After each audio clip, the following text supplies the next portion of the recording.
So hey guys नमस्ते नमस्कार सबैजनामा मेरो गाउँमा भएको सबैजना सबै फ्लवरहरूको लागि आज भनौँ मेरो साथीहरू जतिजना हुनुहुन्छ टिकटकमा हेर्ने या साथसाथै मेरो सोसियल मिडियामा हेर्ने सबैजनाको लागि आज एउटा मैले लिएर आएको छु तपाईहरुको लागि यो सानो 10 को नोट।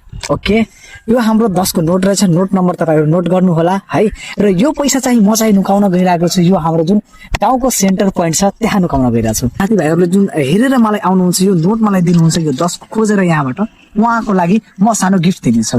र त्यो गिफ्ट के हुनेवाला छ भने कि हाम्रो यो जुन एउटा इयरबड आज प्रिमियम क्वालिटीको रहेछ जुन TWS भन्ने इयरबड रहेछ त्यो हामी उहाँलाई गिफ्ट दिनेछौँ। सो लेट्स सी कि हेरौँ कि यो 10 को नोट सबभन्दा पहिला को लिएर आउनेछ र कसको हातमा यो जानेछ हाम्रो सानोतिनो एउटा गिफ्ट। म यो 10 को नोट चाहिँ यही पिलरमा जुन हाम्रो सेन्टर पोइन्ट रहेछ यो यहीमा म नुकाउन गइरहेको छु र एकदम इजी र सानो भनौँ न एकदम सानो ठाउँमा म नुकाउन गइरहेको छु र त्यो चाहिँ तपाईहरुले खोजेर मलाई देखाउनु पर्ने हुन्छ र म चाहिँ कहाँ राख्दैछु त्यो पनि म तपाईलाई भन्न गइरहेको छु।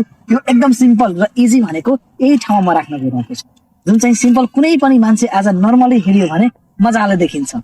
फर्स्ट भिडियो हेरेर आउने उहाँलाई म यो दिनेवाला छु। So keep watching keep supporting र भनौँ न यो प्लेटफर्मलाई तपाईँ चाहिँ हेरेर फलो गरिदिनु होला, तपाईको सपोर्ट पनि गरिदिनु होला र एउटा मिठो र सानो चाहिँ कमेन्ट पनि छोडिदिनु होला। हस्त जय नेपाल।